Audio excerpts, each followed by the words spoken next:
Hi friends, ನಮಸ್ತೆ. Welcome to my channel Pavi homes kitchen.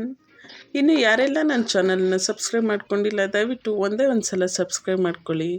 ಹಾಗೆ ಈ ವಿಡಿಯೋ ನಿಮ್ಗೆ ಇಷ್ಟ ಆದರೆ ಒಂದು ಲೈಕ್ ಕೊಟ್ಟು ನಿಮ್ಮ ಫ್ಯಾಮಿಲಿ ಫ್ರೆಂಡ್ಸ್ಗೆ ಶೇರ್ ಮಾಡಿ.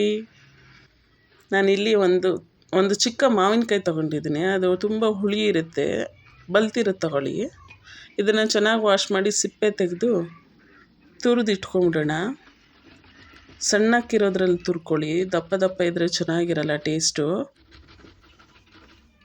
ಮಾವಿನಕಾಯಿ ಸೀಸನ್ ಅಂತೂ ಮುಗಿತಾ ಬರ್ತಿದೆ. ಆದಷ್ಟು ಬೇಗ ಈ ಒಂದು ಸ್ಪೆಷಲ್ ರೆಸಿಪಿನ ನೀವು ನಿಮ್ಮ ಮನೇಲಿ ಟ್ರೈ ಮಾಡಿ ನೋಡಿ.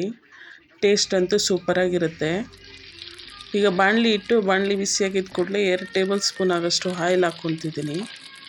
ಆಯಿಲ್ ಬಿಸಿ ಆಗ್ತಿದ್ದಂಗೆ ಒಂದು ಅರ್ಧ ಸ್ಪೂನ್ ಆಗೋಷ್ಟು ಸಾಸಿವೆ, ಹಾಗೆ ಒಂದು ಅರ್ಧ ಸ್ಪೂನ್ ಆಗೋಷ್ಟು ಜೀರಿಗೆ ಹಾಕ್ಕೊಂಡು ಚಟಪಟ ಅನ್ನೋ ತನಕ ಫ್ರೈ ಮಾಡ್ಕೊಂಡ. ಈಗ ಒಂದು ಅರ್ಧ ಕಪ್ ಆಗೋಷ್ಟು ಕಡಲೆಕಾಯಿ ಬೀಜ ಹಾಕ್ಕೊಂಡು ಅದು ಸ್ವಲ್ಪ ಕಲರ್ ಚೇಂಜ್ ಆಗೋ ತನಕ ಫ್ರೈ ಮಾಡಿಕೊಂಡು ಫ್ರೆಶ್ ಆಗಿರ್ತಕ್ಕಂಥ ಕರಿಬೇವು ಎಲೆಯನ್ನು ಹಾಕ್ಕೊತಿದ್ದೀನಿ. ಹಾಗೆ ಗೋಡಂಬಿ ಹಾಕ್ಕೊತಿದ್ದೀನಿ. ಇದು ಈ ರೆಸಿಪಿಗೆ ಸ್ಪೆಷಲ್ ಟೇಸ್ಟ್ ಕೊಡುತ್ತೆ. ಬೇಕಿದ್ದರೆ ಹಾಕ್ಕೊಳ್ಳಿ, ಬೇಡ ಅಂದರೆ ಸ್ಕಿಪ್ ಮಾಡ್ಕೊಳ್ಳಿ. ಹಾಗೆ ನಾನು ಹಸಿರು ಮೆಣಸಿನ್ಕಾಯಿ ಯೂಸ್ ಮಾಡ್ತಿದ್ದೀನಿ.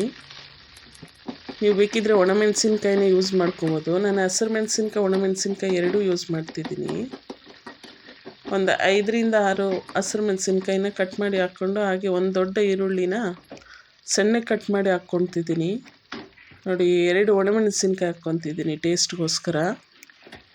ಹಾಗೆ ರುಚಿಗೆ ಎಷ್ಟು ಬೇಕೋ ಅಷ್ಟು ಉಪ್ಪು ಹಾಕ್ಕೊಂಡು ಚೆನ್ನಾಗಿ ಫ್ರೈ ಮಾಡ್ಕೊಳ್ಳೋಣ. ಉಪ್ಪು ಹಾಕ್ಕೊಂಡು ಫ್ರೈ ಮಾಡ್ಕೊಳೋದ್ರಿಂದ ಈರುಳ್ಳಿ ಬೇಗ ಸಾಫ್ಟ್ ಆಗುತ್ತೆ.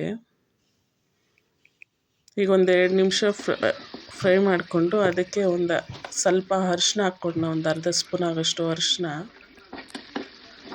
ಒಂದು ಸ್ವಲ್ಪ ಹಸಿ ಸ್ಮೆಲ್ ಹೋಗೋ ತನಕ ಫ್ರೈ ಮಾಡಿಕೊಂಡು ತುರಿದಿರ್ತಕ್ಕಂಥ ಮಾವಿನಕಾಯಿ ಹಾಕ್ಕೊತಾ ಇದ್ದೀನಿ. ನೋಡಿ, ಸಣ್ಣಗೆ ತುರಿದಿರ್ತಕ್ಕಂಥ ಮಾವಿನಕಾಯಿ ಹಾಕ್ಕೊತಿದ್ದೀನಿ.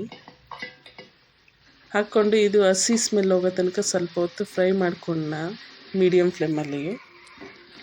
ಇದಂತೂ ಮಧ್ಯಾಹ್ನ ಬಾಕ್ಸ್ಗೆ ಮತ್ತು ಬೆಳಗ್ಗೆ ಮಕ್ಕಳಿಗೆ ತಿಂಡಿಗೆ ಅಂತೂ ಸೂಪರಾಗಿರುತ್ತೆ. ಟೇಸ್ಟು ತುಂಬ ಇಷ್ಟಪಟ್ಟು ತಿಂತಾರೆ ಇದನ್ನು. ಒಂದು ಸಲ ನೀವು ಇದೇ ಥರ ನಿಮ್ಮ ಮನೇಲಿ ಟ್ರೈ ಮಾಡಿ ನೋಡಿ. ಲಾಸ್ಟಿಗೆ ಸಣ್ಣಗೆ ಹಚ್ಚಿರ್ತಕ್ಕಂಥ ಕೊತ್ತಂಬರಿ ಸೊಪ್ಪು ಹಾಕ್ಕೊತಿದ್ದೀನಿ, ಫ್ರೆಶ್ ಆಗಿರ್ತಕ್ಕಂಥದ್ದು. ಹಾಕ್ಕೊಂಡು ಮೊದಲೇ ಮಾಡಿಟ್ಟಿರ್ತಕ್ಕಂಥ ಅನ್ನ ಹಾಕ್ಕೊಂಡು ಚೆನ್ನಾಗಿ ಮಿಕ್ಸ್ ಮಾಡ್ಕೊಳ್ಳೋಣ. ನೀವು ಇದೇ ಥರನೇ ನಿಮ್ಮ ಮನೇಲಿ ಮಾಡಿ ನೋಡಿ, ಹೇಗೆ ಬಂತಂತ ಕಮೆಂಟ್ ಮಾಡಿ. ಹಾಗೆ ಒಂದೇ ಒಂದು ಸಲ ನನ್ನ ಚಾನಲ್ನ ಸಬ್ಸ್ಕ್ರೈಬ್ ಮಾಡ್ಕೊಳ್ಳಿ. ನೋಡಿ, ಈ ಥರ ಚೆನ್ನಾಗಿ ಫ್ರೈ ಮಾಡಿ